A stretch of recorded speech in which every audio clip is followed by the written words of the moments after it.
Hey everybody, Dan McAndrew here, and as you can see, if you're watching on video, I have Kelvin White on the line, and if you're listening to audio, I'm about to interview Kelvin. The ADI Business Success Book has been produced primarily to help those ADIs that are looking to make the transition away from being independent to becoming a franchisor or driving school owner, as well as being useful to those looking to remain sole operators with information on how to keep the diary full and how to eliminate late lesson cancellations. There is a limit to how much information we could put in a small giveaway book. So I'm about to interview Kelvin and ask him the important questions relative to making the transition from independent to franchisor, the benefits to be gained, and also the pitfalls. So Kelvin, question number one, you mentioned in the book that you're working with the AA as a franchisee. When you got started, how did you prepare for the breakaway from the AA to becoming independent? Great question, I guess, because a lot of folks that are in a franchise will probably be thinking the same thing. And basically what I did, you're the ones, or I'm the one that are teaching the pupils, not the AA, and you guys will be in a similar position. So first of all, I guess, make sure that you've got a really good rapport with them.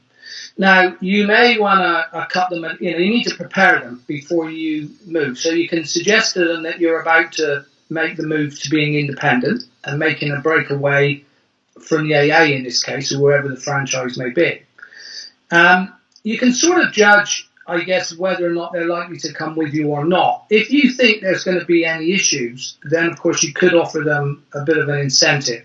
So you could offer them initially the first block of 10 or something a little bit cheaper, or come up with some type of inducement, as I said. So once you've gauged that, when I left the AA, I brought every single pupil with me, and that's really important because you're going to need a good basis to start. You don't want a sketchy diary when you sort of break away from that sort of a bit of security from your franchise. But the other really important thing now is that if you're in the, if your procedure is to take your test pass photos, for customer reviews as well, we have a very precise way of taking our photos here that makes sure that it displays our livery to the full, because that's the whole indirect promotion bit going on. So what I would suggest is if you are taking photos, you may not be if you're a franchisee, but if you are taking photos, try and take them in a way that doesn't have the AA car in the background, or whoever franchise it is. You don't really want their livery, because what you really want to be doing is adding this to your new website, if you don't already have one, because that's going to start forming your self-promotion. And interestingly, I always know if I've got one of my franchisees that's thinking about breaking away, when the photos come into us for processing, strangely enough, my livery starts to disappear from that photo. So it gives me some inclination that that's probably what's going to happen. So, so just to go over that to be crystal clear, first of all, make sure that you gauge them as to whether they're going to stay with you or not. I mean, if you're doing a decent job with them, the likelihood is they're going to stay because you're the one teaching them, not the AA. You may have to offer a little bit of a financial incentive, but you'll have to gauge that. But perhaps just as importantly, make sure that you then start taking your test pass photos without the livery in the background. Really important, because you're going to need that to add up to your new website, your Facebook pages, or whatever you're doing there. Okay, so that's how I would prepare for that breakaway.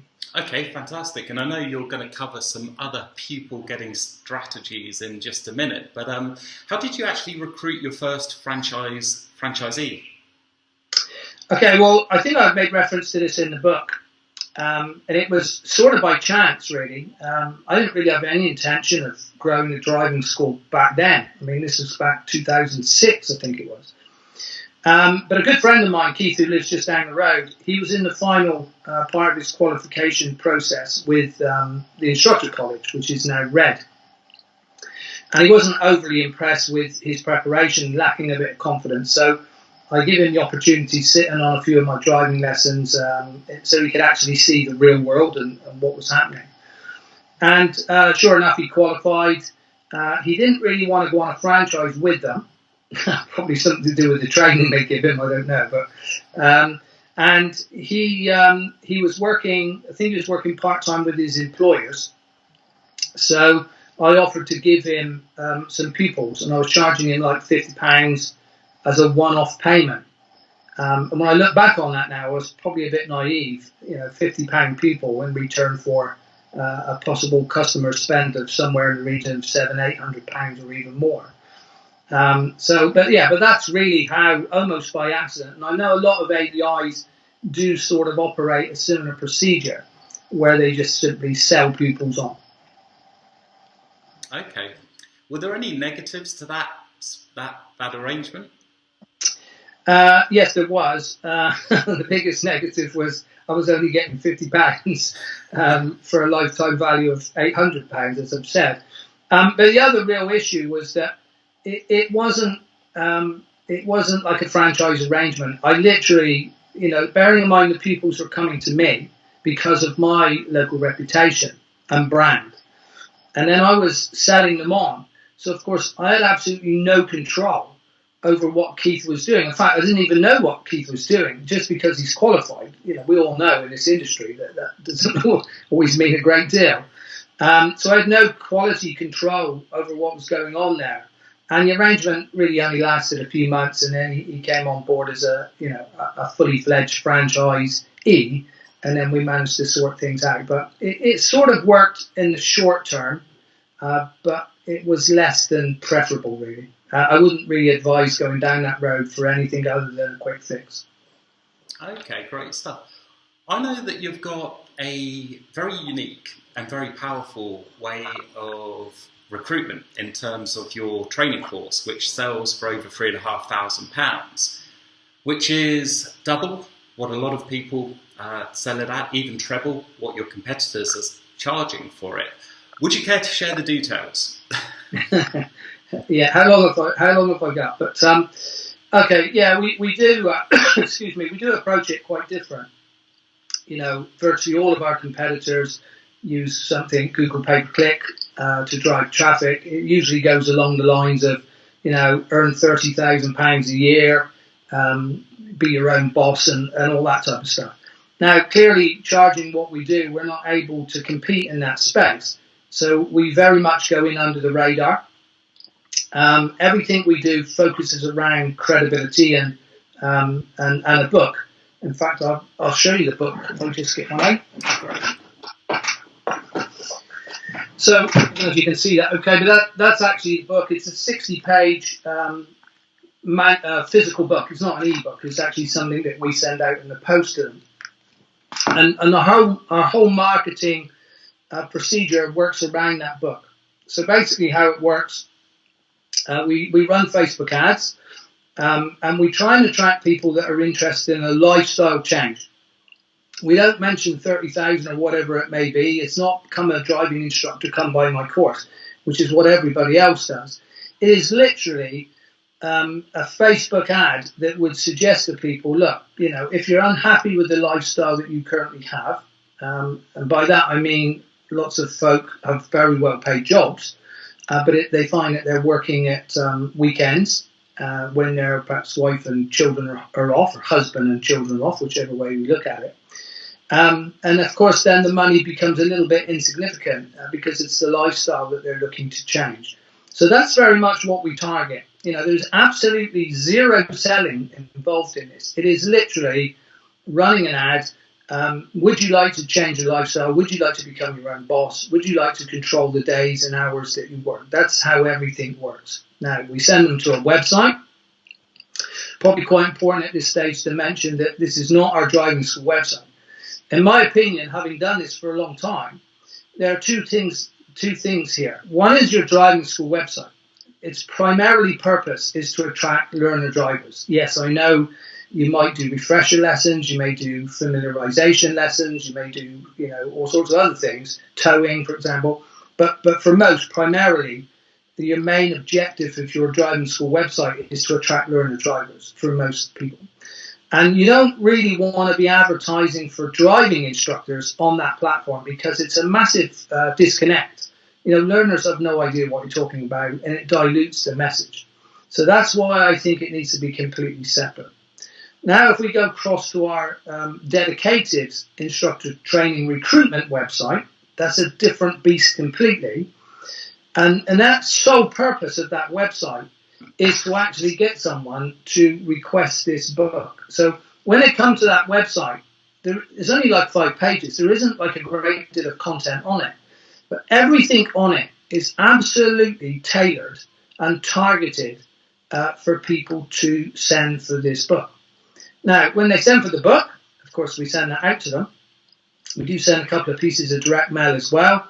And then after they've received the book, then we will send them an offer.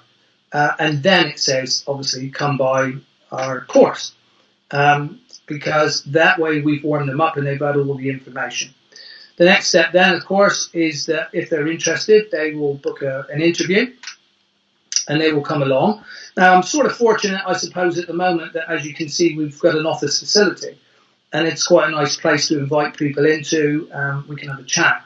But it doesn't, most of you guys listening to this are not going to have an office. And you may well have to do it from somewhere else. Now, I would suggest you don't do it from home.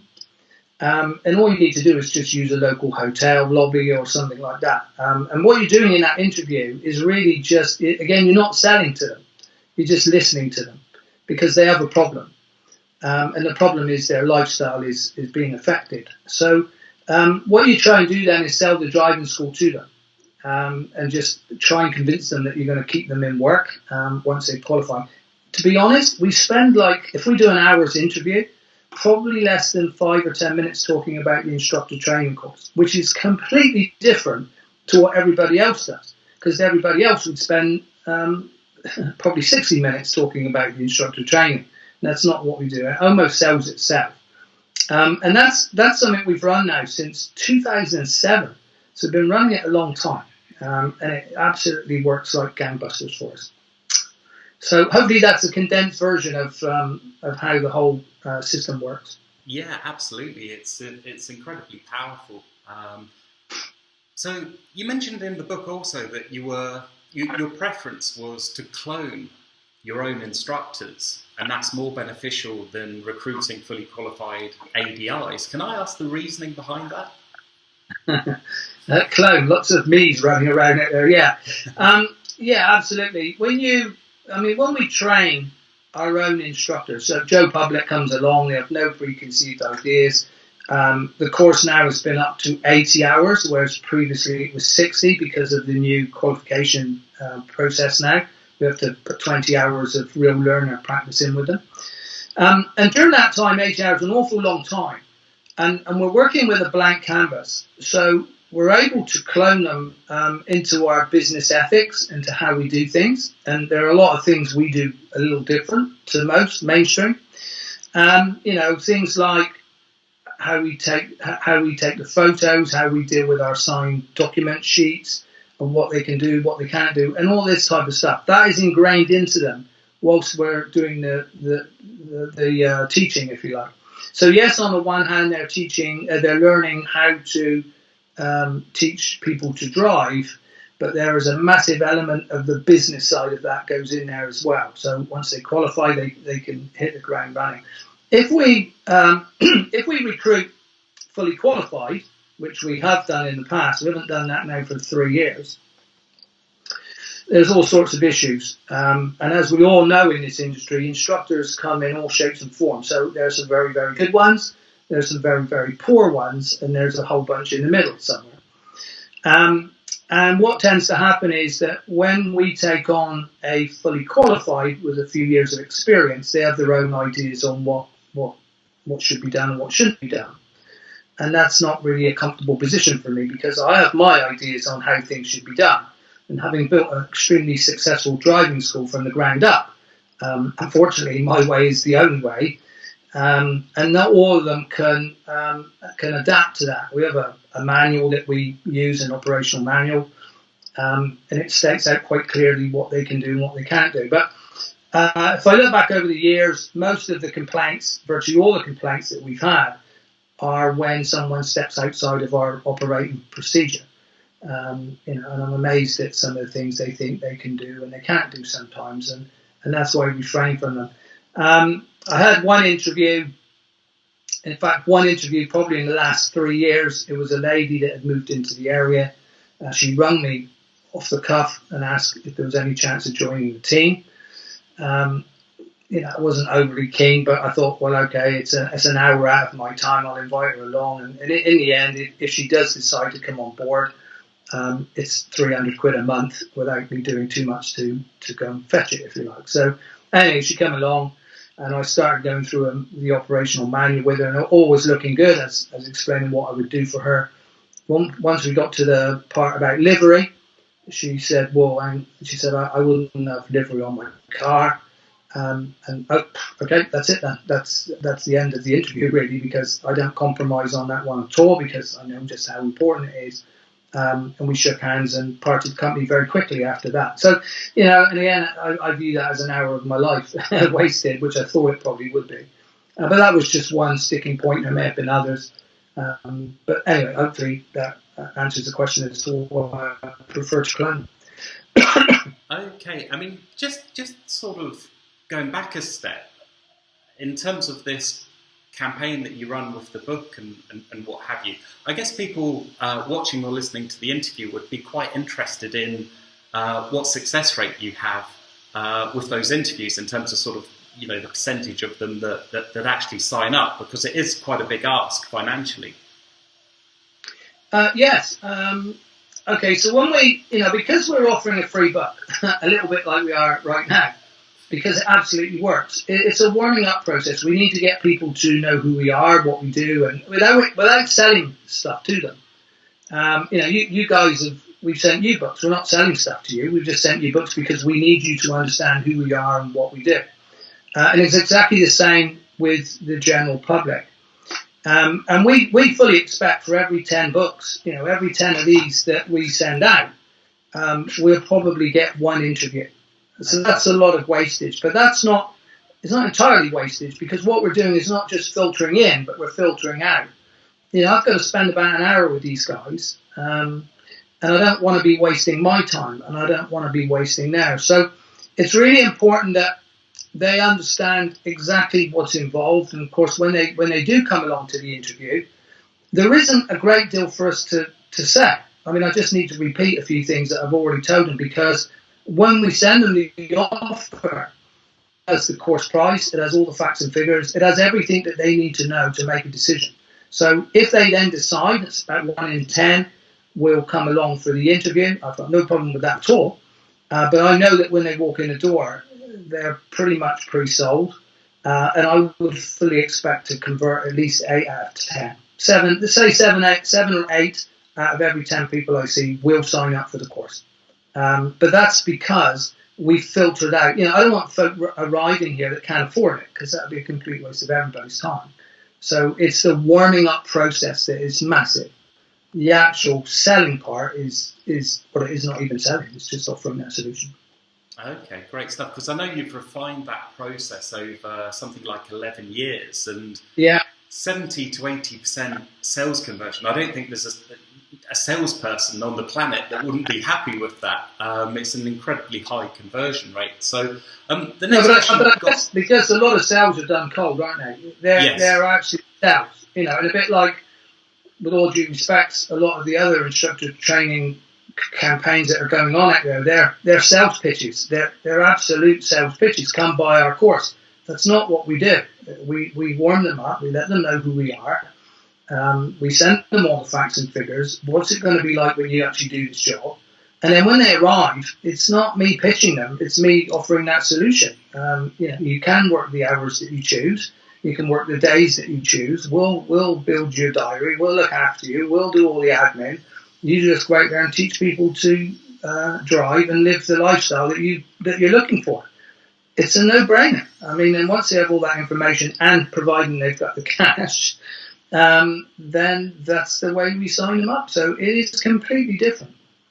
Yeah, I think the warming up process and empowering them to make an informed decision with all the information is very powerful. I think salespeople and businesses have a tendency to do most of the talking. And I think the beauty of the process that you've developed is that you can just have them talk for like 80% of the interview. And ultimately, when people do that and they're talking about why they're looking to change and the problems they have and what have you, they're effectively reinforcing their decision to come to the interview and to look into this a little bit further. So it sounds like a very, very solid strategy. So the next question is, I see a lot of driving school cars that have instructors wanted and that sort of message on the car. What are your views on that?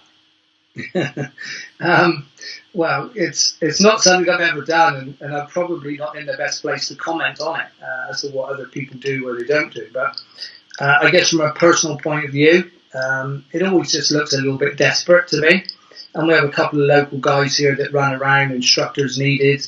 And I often wonder how learners actually view that, whether that's a good thing or not, because do the general public and learners view that as they don't have enough instructors to supply needs, or do they keep losing them? Or, as I said, it just looks a little bit desperate. But I've also said I've never done it, so I don't know what the outcome would have. And it isn't something I would tend to do. I like to do it through the system that we have. And I'm assuming that you'd probably attract more qualified than non-qualified with that type of advert. As I've already stated, I don't really want to go down that road. So I'm not really in a position to answer that one, from any sort of experience. Well, I suppose if you've got a system that converts 80% of your 70 or 80% of your interviewees, then it's why reinvent the wheel. And the other thing is if you've read the book, you would have seen in the beginning of the book how strongly I feel about vehicle livery and just what a massive, massive part that plays.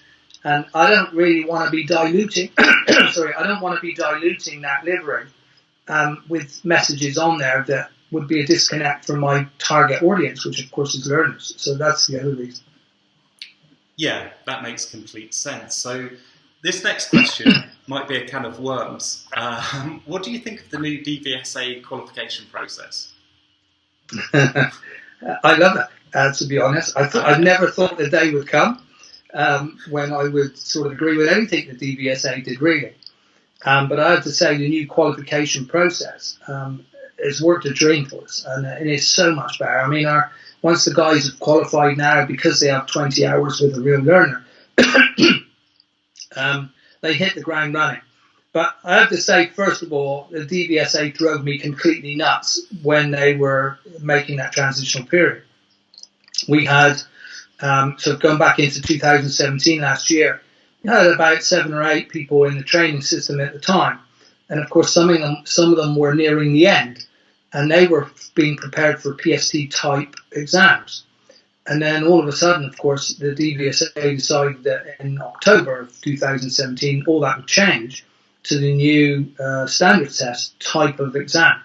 So, we did, because obviously the two are massively different, and we did have to make a few changes, and we prepared ourselves, and we prepared our learners, trainees, I should say, for October.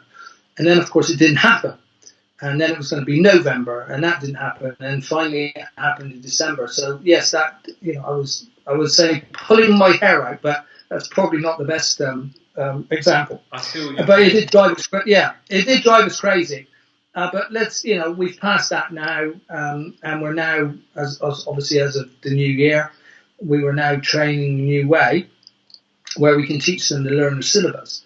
And my trainer, it was Lee, looks after our training program. He just says they're like head and shoulders above the folks that would have qualified previously under the PST system, because they, when they go out to work on the first day, it's not really their first day, although it's the first day they're being paid, of course.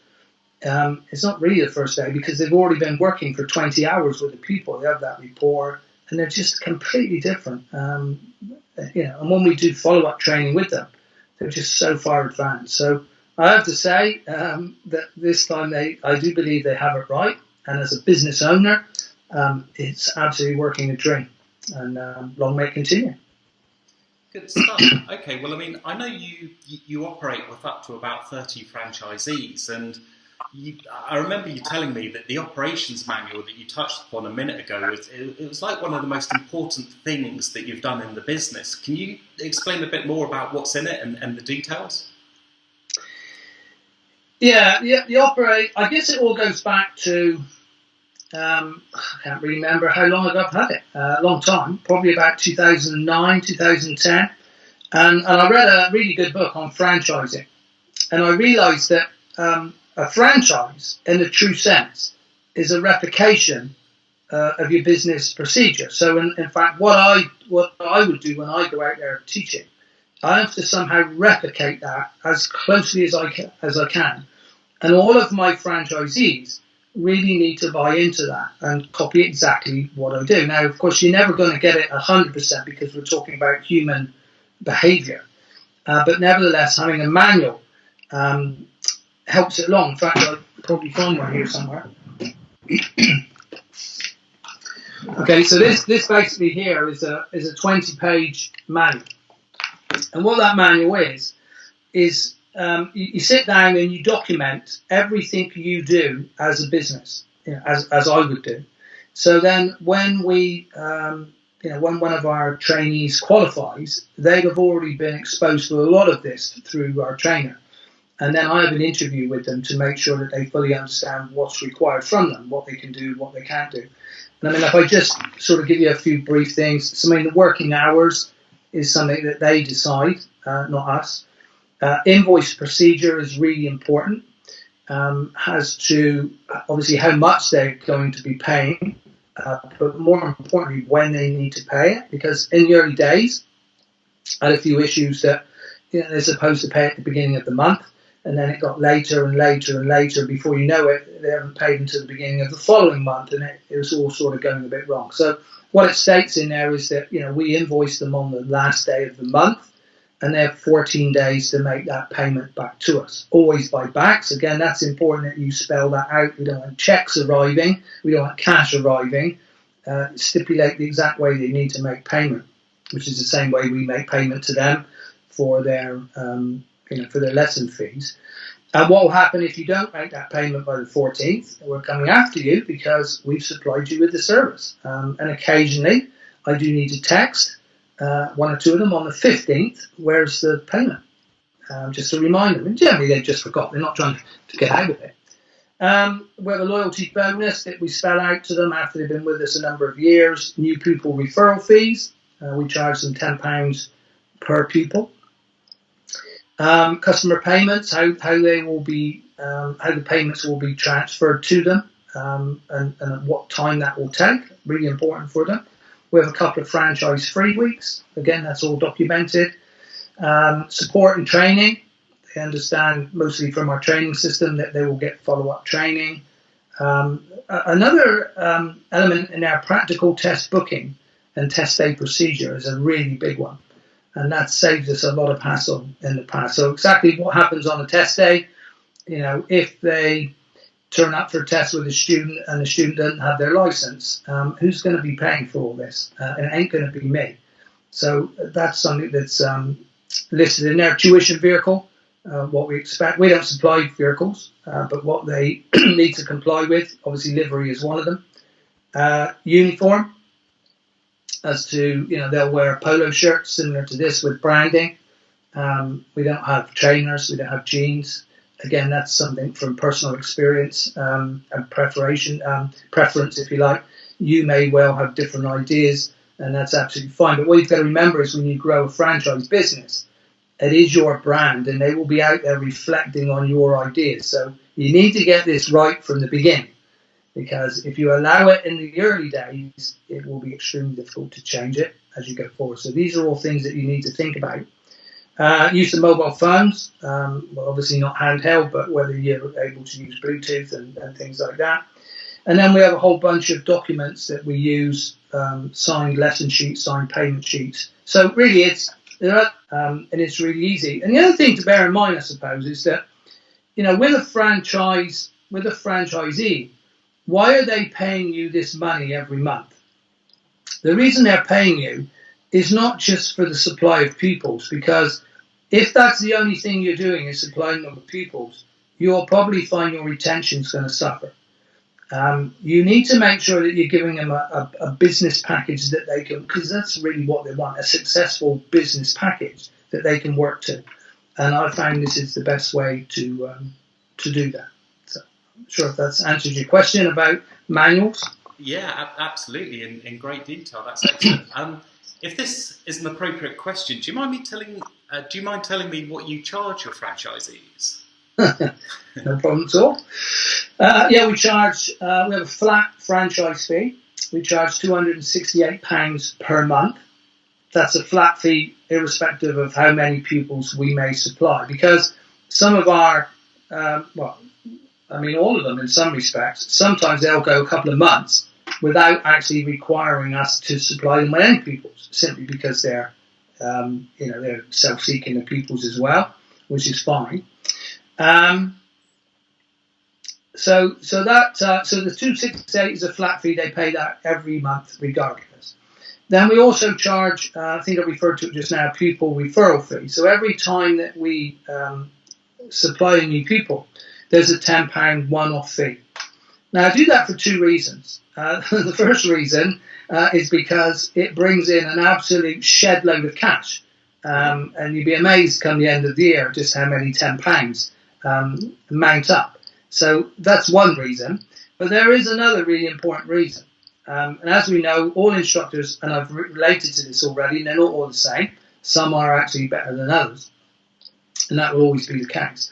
So if we have an instructor that tends to lose pupils for one reason or another, it's almost like they're getting penalised because they have to keep paying this £10 fee every time we supply them with a new one. And I know that's our purpose, to supply them with people. But then again, our better instructors, and when you look across the board, it's quite surprising how some rarely ever lose pupils. Of course, they don't need to keep paying the £10 fee, so they get rewarded for that. And that's why I quite like to have it. So there's an incentive for those that, not as good, if you like, to move up the scale and be better. But as I said, it also brings in a shed load of cash. So, but bear in mind, that's a nice residual that comes in every month, month on month on month. So that's why we get into this business, I guess. Okay, I mean, it sounds like a very, very smart thing to do. Do you have any issues with retention? No, not really. We'll lose some, of course, because, as you all know, probably listening to this, there are an awful lot of independent driving instructors out there, and there's a good reason as to why that is, because they like that independence. If you're listening to this and you've got any type of entrepreneurial spirit running through your veins, certainly as I did when I broke away, then that's probably the reason you're listening to this in the first place, because being in a franchise is probably not for you. Being independent is maybe not for you, and you're maybe looking to grow a driving school brand, exactly as we've done. And then you can benefit from the rewards that will come with that. So that's how we lose them as well. So I see it from both sides. One, that's exactly what I did. I broke free, as I've just explained. And I know that some of the guys that we train up at some stage will decide that they want to go independent. There's nothing I can do about that. That's why we really have a training system. So we're always, we have, I think, 9 or 10 at the moment in our training system, of which some of them are about to qualify in the next month or so. So if we do lose someone, we've always got more coming on behind to replace them. But I think I touched on it just now. One important factor to retention is that if you're going to try and grow a driving school, and you're only going to be providing pupils, I think you're going to be struggling because you need to be far more than a pupil referral service. And we just related to the operational manual. You need to have a complete business package that you can offer a potential franchisee. Because I'll give you one example. I've got a guy, Pete, who's been with me since 2007. He's one of my original instructors that I trained. Just thinking how much he's paid me since 2007, an awful lot of money. But what Pete's idea is, he's ideal as a franchisee because he sees this as a job, which sort of is really. He gets up, he goes to work I think he starts at 8, and then he teaches people to drive until about 5 o'clock, and then he finishes. He doesn't do any marketing, he doesn't do follow-up calls, he doesn't chase money, he doesn't do any of this stuff. We do that, and that's what he pays us to do. So it's a really good fit. And of course, we have a whole bunch of other franchisees that think the same way. We do all the admin and marketing and all the things that they either don't understand or they just don't want to do. And they basically teach people to drive. So it is like a job. But there will be others that want to see their own name, I guess, up in lights, if you like, driving around the town. So, but potentially, no, we don't really have a big deal. But make sure that you offer them a full package similar to what we have in this here. Okay, I mean, that makes absolute sense. I mean, it is very much a win-win-win situation in terms of you win as the franchisor, your franchisees win because they're kept busy and you give them other benefits. And also because of the operations manual and the processes and systems you've got in place, the customer wins as well because they get a very consistent customer experience. So how do you cope with the responsibility of having like up to 30 livelihoods at stake and keeping all of your franchisees fully booked? It's real easy. You just take loads of drugs. And that deadens the pain. Sleeping tablets. No, seriously, it is. Once you start, even if you only have one or two franchisees, then of course you do have the responsibility of keeping them busy. I mean, it's their livelihoods. When you have like 30, that's a huge responsibility. But of course, you don't start with 30. You start with one, and then the practices you put in place when you have 1, 2, 3, 4, 5, and so on. You have to grow that, and the marketing has to grow with it. Again, I could talk for 2 hours on the things that you need in basic marketing to make sure that you're going to have enough work. But the good thing is you don't need them all right away. They will progress through time and as you start to grow. And of course, the more franchisees that you have, the more income that you have to perhaps spend a bit more on investment into marketing.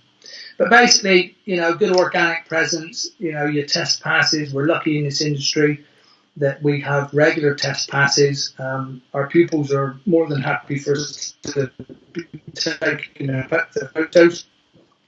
As I keep going back to as I did in the beginning of the book about livery, a photo of someone passing their test with a fully liveried car in the background with that subconscious message. Indirect promotion is like massive, and a lot of folk really don't understand this. Whereas if you take that same photo and in the background is a plain car, all people see is the person in the photo. And although you may think that's the most important thing, the most important thing is your livery for self-promotion. And lots of folks really, really just don't get that one. And when you do, wow, what a difference. So you definitely need that. And that's why I said in the book that if you don't have that, in my opinion, are you ever going to really become a successful driving school? I don't think so, because it'll be hands tied behind your back. Anyway, you need that. Things like Google Maps. You need a presence on that. Your test passes need to be going on your business, your Facebook business page, on your Google My Business listing. So these are all organic sources that need to be used for promotional purposes. Because what you're doing, of course, is warming people up a bit like you would with a book. And the more exposure people have to your success, the better it is. Now, of course, test passes is when you take a photo. But the customer review is just, that has transformed everything we do as a business. Customer reviews are massive. And we've obviously followed, as I related in the book, to Amazon and TripAdvisor. And that's probably been the major difference. But again, we have a system of gaining customer reviews, not just a plentiful supply, but we have a really good way of getting in-depth reviews, which are very different. The old type testimonial was one thing, and in-depth review sells driving lessons indirectly. So you need a process really of having those. So these are all organic. There isn't really any cost attached to any of these. And as I say, you grow this over a period of time. But there will always be times when you need a boost of pupils. Example, when someone first qualifies and they're going to come on board with all of a sudden now they have a diary with 30, 40 hours available, and you need to get them filled pretty quickly. And organic may not be enough, so you need to up that boost. And I listen to lots of ADIs that say that I never need to do any marketing. I don't advertise. It's me that sells them. And I complete and all power to you. I think that's extremely credible that you'll be able to do that, to keep the phone ringing without having to do any marketing. But that's for you. When you then have 1, 2, 3, 4, 5 people, you see how far that goes when you have to keep them busy. So you definitely need to do marketing. And there will be a stage when you're doing paid marketing. The great thing with paid marketing is that you've got complete control. So you turn it on and you turn it off like a switch. So going back to the question, how do I sleep at night? I think was the responsibility. I just know, like every Monday morning I would catch up with Sandra, who's customer services manager, and she will say to me, for example, in Taunton, we've a few gaps there now. We need an influx of pupils, or the auto guy has got a few gaps in his diary. It's real. It takes me literally less than a minute to log in. I've Google pay-per-click campaign set up for all of the areas that we cover. I simply click the switch and off it goes, and it will generate me work. And again, just touching on Google pay-per-click, I know a lot of you may have tried it. It may not have worked for you, but it's not a case of just having it. It's knowing exactly how it works. We've been doing pay-per-click for 10 years. We exactly know how it works, and I know that when I switch that on, it's going to bring me in people. We use Facebook extensively as well, not just for organic, but for paid for promotions. We boost our customer reviews. Again, it's indirect. And I'll give you a little example. I think it was a couple of months ago now. We just switched it on. It was for our automatic guy. Needed a few. He's actually employed, so I need to make sure he's completely full all the time. And we just really boosted 5 of our customer reviews for the automatic. Cost me £50, £10 each. I run it for a week, and that generated 15 calls, which generated 9 bookings. So a potential customer spend of somewhere close to £9,000 for a £50 investment. Now, I can turn it on for a week, and then, of course, it will turn itself off. So I've got no problem with spending £50 if I'm going to get back 9,000 in potential earnings. So these are all things that you build as you go. 9 pupils in a week, that's interesting. I mean, how many do you generate per month on average? Well, it depends on, as I say, organic will provide enough pupils to keep all of my guys busy, generally. But there will just be dips now and again. And that's when I need to just go in there and turn on a pay-per-click or a Facebook campaign, sometimes both, sometimes one or the other. And then I turn them off again equally as quickly. But it wouldn't be a problem if I had to run them every week. I don't really need to, because if you do all the other type of marketing first, then it sort of looks after itself. So, as I say, but you do need, when you're asleep at night and thinking that these guys have gaps in their diary, they're either going to leave if you don't look after them. So you do need a process that you can quickly hit the switch, and it will start bringing in pupils, and just as quickly hit the switch again to turn it off. And it's all about understanding, the investment that you need to make to make sure that happens. That's incredible. I mean, it's very much like a pupils on demand system. I mean, my mental arithmetic isn't the best, but I mean that has to work out about £5.50 per new pupil on the occasions that you do pay for them with a new instructor. So I mean, with the value of the pupil, that's quite some return on investment. Well, yeah. The other thing that's important is that was in a week. I mean, the campaign ran for a week, and we got 9 bookings on the back of it. But bear in mind that not everybody that sees that advert will book. And we did take more. We had 15 inquiries, and then over the next couple of weeks, you will get more bookings on the back of that, simply because everyone's not looking to start like right now. And I think there was a couple of cases we couldn't get them in right now. We had to wait a couple of weeks before, with a test pass or something coming up. and we got the men. So potentially it was actually higher than that. And of course, it's an ongoing process, not just for the week that you run the ad. Okay, cool. What changes did you have to make when you or as you grew the driving school? Crikey, a lot of changes from the time that I started to where we are right now. I guess when you, sorry, choking a bit. When you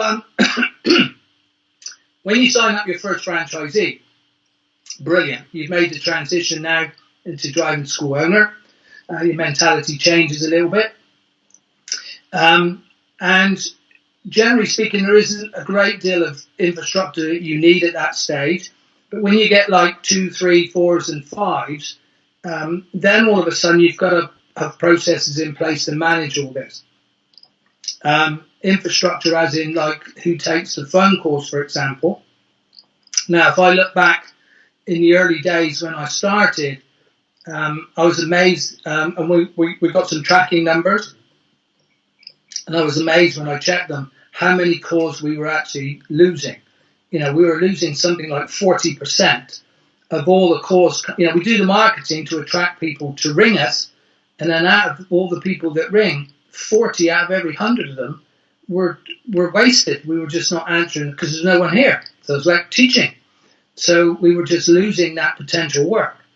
And that's a real eye-opener for me, to think that we were doing all the right marketing and then not getting the rewards for them. Now, it was at that time, my wife Sandra was working, she was assistant manager in Superdrug in the town, earning £50 a week, which I suppose 10 years ago was sort of okay, part-time. And what we decided was that she would be better off packing that job up and actually working from home, taking the course. Oh my God, that was like such a major, major change. Now, although she'd worked in a shop, she didn't really have any idea about selling driving lessons. But as I've already related to, she wasn't selling them. She's only offering a solution to people's needs. And once she'd overcome that, she did an extremely good job. But anyway, to the point, she was making that £50 by Monday dinner time. I mean, that was the difference, because all of a sudden, we were now, every call that was coming into us was being answered, and we were converting a huge amount of them. And potentially that was like one of the big decisions as we started to grow, that of course we were converting far more of our calls. Next steps, I guess, an online diary. It didn't take us too long before we put one of those into place, and we still use the same one to this day. I think now we pay something like a couple of £100 a year, which is peanuts really for what it does. But that's our main source of communication with all the guys. And again, a word of advice, I guess, if you're going into building a driving school, having a catch-up diary that everyone can log into will be extremely important, because it's really key that you know what spaces they have, and everything is synced together. And we work with many ADIs that are growing driving schools, and some of them have tried to cut corners a little bit on this one and not invest in online diaries and try and use some other system. And it does bite your ass, for want of a better word, because you will have problems with that. I mean, as you go forward as well, databases are quite important. If someone calls us now, bear in mind we could be teaching anywhere between 400 or 500 pupils at any one time. And if someone rings in, the guys next door in the office there, all they have to do is type in their name in our database. The details come up, how much they paid, who they're learning with, when, everything. So again, it's peanuts, and things like this you need. So we started life in the kitchen, I think it was, and then we moved into the conservatory, and then we now have it was a £17,000 renovation on an office, fully fledged office. But that's how you scale as you grow. You're not going to be there at the beginning, but you just do it in steps, and that's really, really important to put the infrastructure into place. Yeah, I think it's you've made the analogy before in terms of running marathons. It's like you sort of take the first steps and you build it up. So I mean that makes complete sense. Well, you grow. I mean, when you say grow a business, you literally do grow. You don't start up there. Don't start with this office. You gradually grow, and then of course the more franchisees you take on, the more income is coming in, and you have to plow some of that back into the infrastructure to pay for the facilities. That's the way it works. Yeah, that sort of reinvestment that takes place. So there will be people watching and listening to this that are looking to make the transition. There's probably some people that have already got some franchisees and maybe want some more. So, you're obviously somebody that's been there and done it. So how has growing the driving school impacted on your income and your lifestyle? Well, it's impacted on my income substantially, I have to say. Right. If I look back, around about 2012, 2013, I got to the stage where I was only, me personally, I was teaching only trainees. So instead of teaching learners, I think back then probably £23 an hour, something like that, I was earning sort of £45. So for a 2-hour session, I'm up on like £90 for the 2-hour session. And I was working about 30 hours a week. So that's me getting about 5,000 a month just for my personal input into the business. But also at the time, we were running with 30 plus franchisees. Now that was bringing in 9,000 a month in residual income. So this is obviously, it's not that I don't have to do anything for it. We are building the business, and as we've already said, there are things you need to invest in. But at that time, so I was bringing in 5,000 a month for my personal input into instructor training, and another 9,000 coming from my franchisees. So around about 14,000-ish was coming in a month.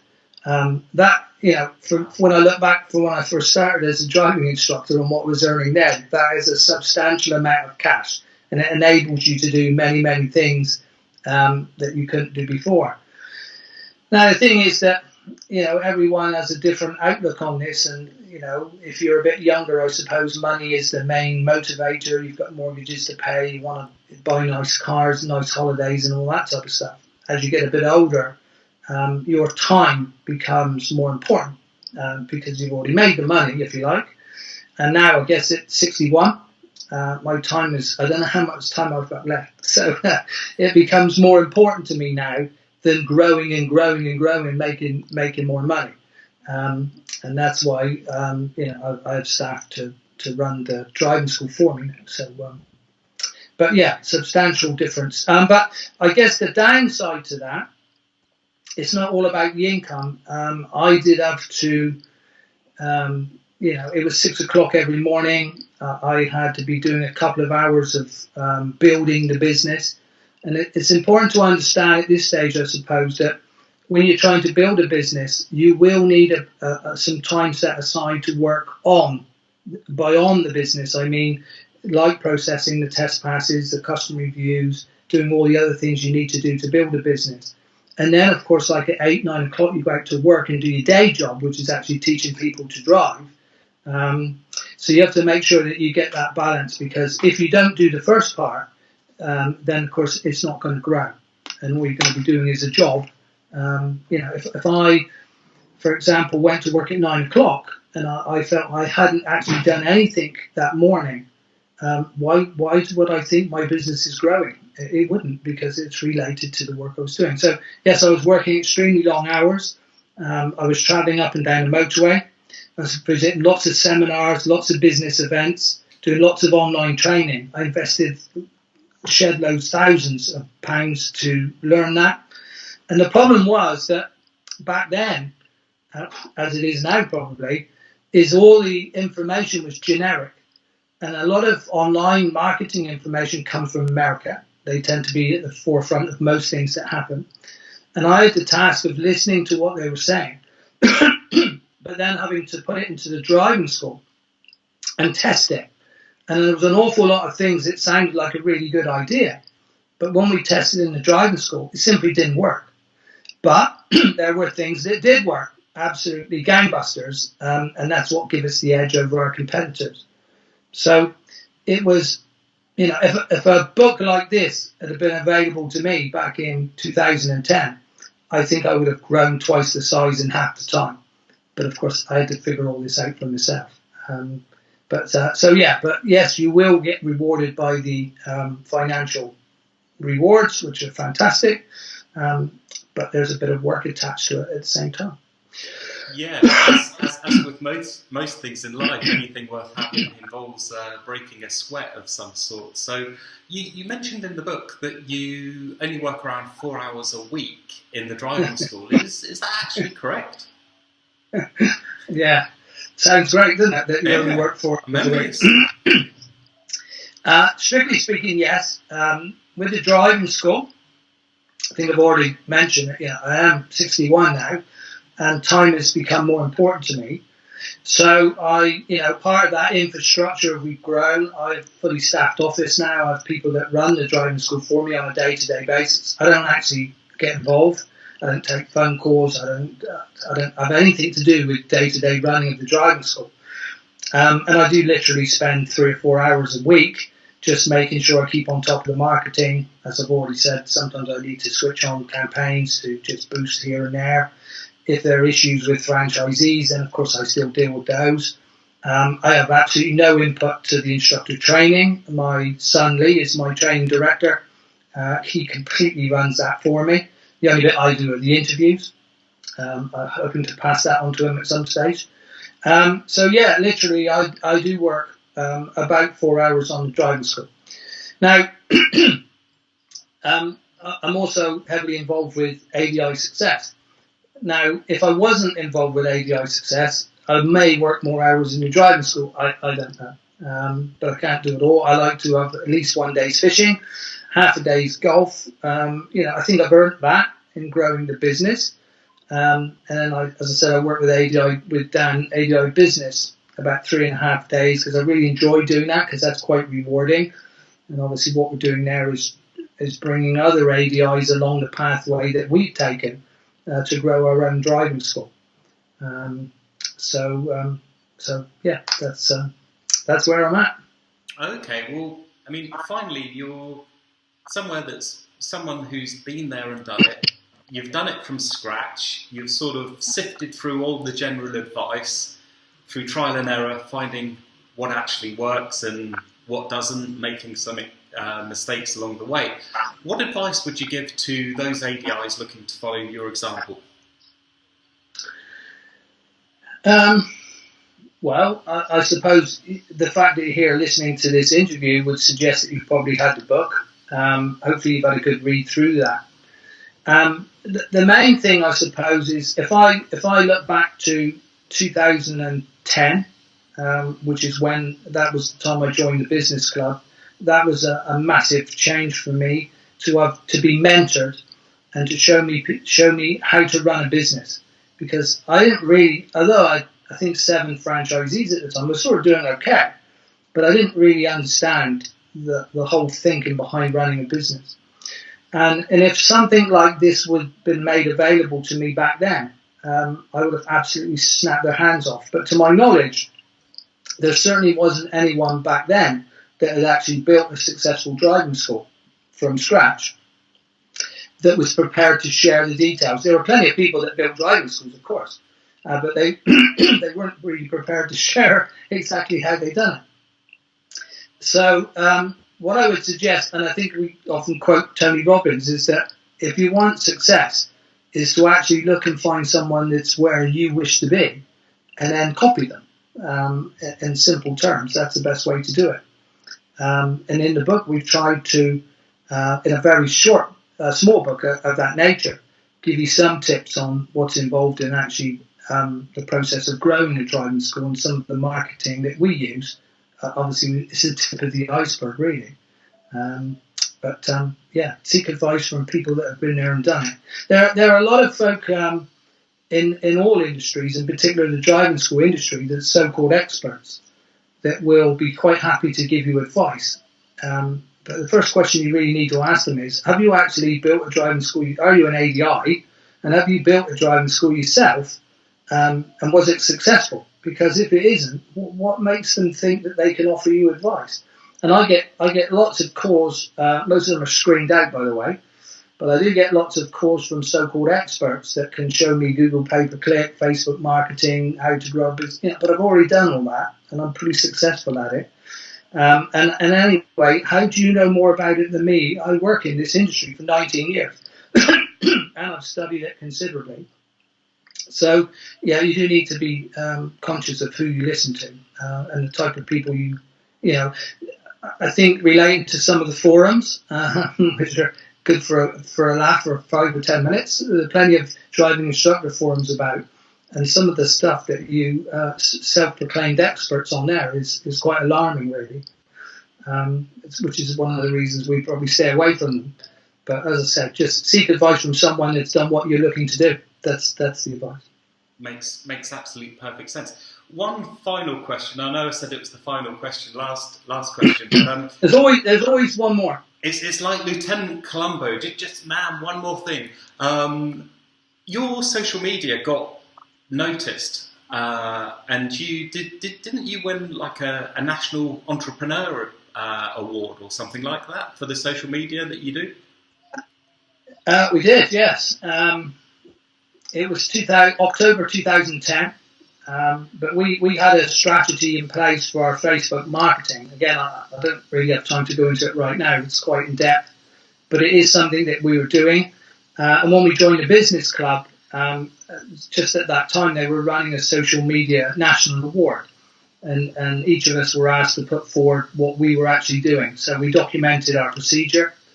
We sent that into them. And quite by surprise to me, out of, I think, 500 odd business owners across the UK, we were voted the top for our Facebook procedure, which was, and we still use it to this day. I had the grand title of Entrepreneur of the Month, which was quite cool. Since that a few weeks before that, I wasn't even really what you'd regard as a business person. But it sort of put us on the map, and it is what it is, I guess. But we still use the same procedure today. Excellent stuff. Okay, well, I mean, I think this has really expanded on the book and been useful for anybody listening in or watching. So, Kelvin, thank you so much for your time. Really appreciate it. Pleasure.